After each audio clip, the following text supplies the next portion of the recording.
ഈ മഹത്തായ ബിസിനസ് 5 വർഷമായിട്ട് ഫുൾ ടൈം ചെയ്തുകൊണ്ടിരിക്കുകയാണ്. ഞാൻ സ്റ്റാർട്ട് ചെയ്തത് ഒരു 20 വയസ്സിലാണ്. ഇവിടെ ഇരിക്കുന്ന പലർക്കും രാശികളുണ്ടാവും, ഈ പറഞ്ഞ വരുമാനം കിട്ടുള്ളത് തന്നെയാണോ, പിന്നെ പല രീതിയിലുള്ള കുറച്ച് പോസിറ്റീവ് നെഗറ്റീവ് ചിന്താഗതിയുണ്ടാവും.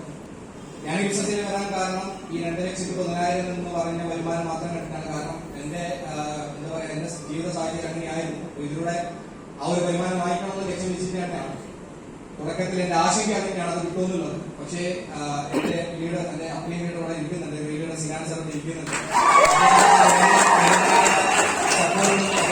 മോട്ടിവേഷൻ കാരണം ഈ ബിസിനസ് ശക്തമായിട്ട് ഏറ്റെടുത്തു. കുടുംബക്കാരും അയൽവാസികളും സുഹൃത്തുക്കളൊക്കെ എല്ലാവരും നെഗറ്റീവാണ്. എന്റെ കൂടെ എന്റെ നാട്ടിൽ നിന്ന് കുടുംബം ഒരു കുട്ടി പോലും ബിസിനസ്സിലേക്ക് വന്നിട്ടില്ല. കാരണം ഞാൻ എന്നോട് പറഞ്ഞിട്ടുണ്ടായിരുന്നു ലീഡേഴ്സ് ആരും ഒരു ബിസിനസ് പറയരുത് എന്നുള്ളത്. ഞാനൊരു മലയാളി ആയതുകൊണ്ട് നമ്മൾ ചെയ്യാൻ പാടില്ല എന്ന് പറയുന്ന കാര്യങ്ങൾ ആദ്യം ചെയ്യാം. ഞാനൊരു മലയാളി ആയതുകൊണ്ട് അത് ആദ്യം ചെയ്ത് പോയിട്ട് എല്ലാവരും ഒരു ബിസിനസ് പറഞ്ഞു. എന്റെ ആത്മസുഹൃത്തുക്കളോ ഇത് വന്നിട്ടില്ല, മാത്രമല്ല ഭയങ്കര നെഗറ്റീവായിരുന്നു. പക്ഷെ എന്നെ കൊണ്ട് നടക്കില്ല എന്ന് പറഞ്ഞ് ഈ ബിസിനസ് കൂടുതൽ കാലം മുന്നോട്ട് പോകില്ല എന്ന് പറഞ്ഞവർക്ക് മുന്നിൽ ആഴ്ച 2,10,000 വാങ്ങിക്കാൻ പറ്റിയെന്നുള്ളതാണ്. ഞാനിത് വരുമാനം 1,350 രൂപ തന്നെയാണ്. പക്ഷെ കഠിനമായി പ്രവർത്തിച്ചു, വാശിയോടുകൂടി തീരുമാനം പ്രവർത്തിച്ചപ്പോൾ എന്റെ അക്കൗണ്ട് മാത്രമല്ല, എന്റെ കൂടെ വന്ന 7ഓളം പേരുടെ അക്കൗണ്ടിലും ഈ 2,10,000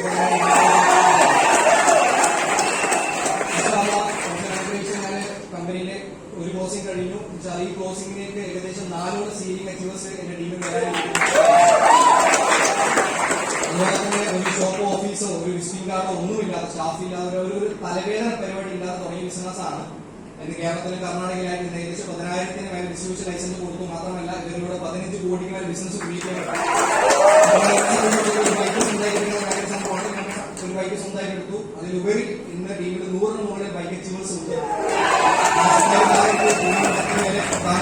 എനിക്ക് നിങ്ങളോട് പറയുന്ന ഒരു കാര്യം, ഞാൻ കണ്ണൂർക്കാരനാണ്. ഞാൻ ഇപ്പോൾ ഉള്ളത് മലപ്പുറം ജില്ലയിലാണ്. എനിക്ക് ഇവിടുത്തെ ഈ മണ്ണിന്റെ വില നന്നായിട്ട് അറിയാം. റിയൽ എസ്റ്റേറ്റ് വേണ്ടിയിട്ടല്ല, ഈ മണ്ണ് ഞാൻ ഒരു കാര്യം പറയാം. മലപ്പുറം ജില്ലയിലെ മണ്ണ് ഒന്ന് മുറുകെ പിടിച്ച് നിങ്ങൾക്ക് ഒരുപക്ഷെ എന്താ പറയുക ആനക്കാന്റെ വില അറിയില്ലാത്ത പോലെ നിങ്ങൾക്ക് ഒരുപക്ഷെ മലപ്പുറം ജില്ലയിൽ ഈ ബിസിനസ് സാധ്യത അറിയില്ലെങ്കിൽ നന്നായി പഠിച്ച് മനസ്സിലാക്കിയിട്ടാണ് കഴിഞ്ഞ 3 വർഷം റൂം കൊടുത്ത് താമസിച്ച് ബിസിനസ് ഡെവലപ്പ് ചെയ്തുകൊണ്ടിരിക്കുന്നത്. ജില്ലയിലെ കാര്യം പറയാം, അവൻ അറിഞ്ഞു 2,10,000 വാങ്ങിച്ച പിന്നെ കൊണ്ട് കടങ്ങ അറിഞ്ഞിട്ട് തട്ടിമുട്ടി നടക്കുന്ന അവസ്ഥയാണ്. അത്രക്കും 2,10,000 വാങ്ങിച്ച ആൾക്കാരാണ്. പക്ഷെ ഒരു കാര്യം ഞാൻ പറയാം, പിന്നെ ഈ മലപ്പുറം ജില്ലയുടെ ഒരു അവസ്ഥ പറയുകയാണെങ്കിൽ നല്ല സാധ്യതയാണ്. ഒന്നാമത് കേരളത്തിനേക്കാൾ എത്രയോ മടങ്ങ് വലുപ്പമുള്ള ഒരു ജില്ലയാണ്. അത് അറിഞ്ഞിട്ട് വന്നതാണ്. തുടക്കത്തിലേക്ക് നല്ല വിശ്വാസം അവർക്ക് നമ്മൾ ഉണ്ടായിരുന്നു. പക്ഷെ ആ സമയത്ത് റൂം എടുത്ത് താമസിച്ചപ്പോൾ ഇപ്പൊ മലപ്പുറംകാർ പറയുന്നത് സാധനം നിങ്ങൾ പോവല്ല.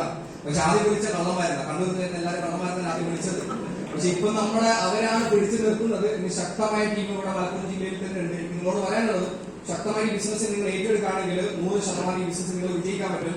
കാരണം നിങ്ങൾക്ക് ഇവിടെ കഴിവുണ്ടോ അറിവുണ്ടോ എന്നുള്ള വിഷയമുള്ള കേസല്ല. ശക്തമായി ഏറ്റെടുക്കുക. എന്താണ് ലീഡേഴ്സ് പറയുന്നത് അതിനനുസരിച്ച് വർക്ക് ചെയ്യുക. ഒരു കാര്യം ഞാൻ പറയാം, ഇന്ന് 25-ാം വയസ്സിന് കുടുംബത്തിൽ ഏറ്റവും കൂടുതൽ വരുമാനം വാങ്ങിക്കുന്ന ഗവൺമെന്റ് ടാക്സ് എടുക്കുന്ന ഒരു വ്യക്തി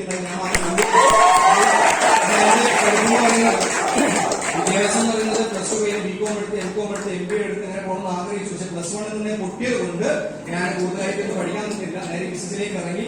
ഒരു കാര്യം പറയാം, ആർക്ക് ബിസിനസ് വിജയിക്കാൻ പറ്റും. ഇന്നത്തെ കൂടെ എഞ്ചിനീയർമാരുടെ CA, ACC, CM ഡോക്ടർമാർ എല്ലാവരും അതൊക്കെ എനിക്ക് തോന്നുന്നില്ല. Wish you all the very best.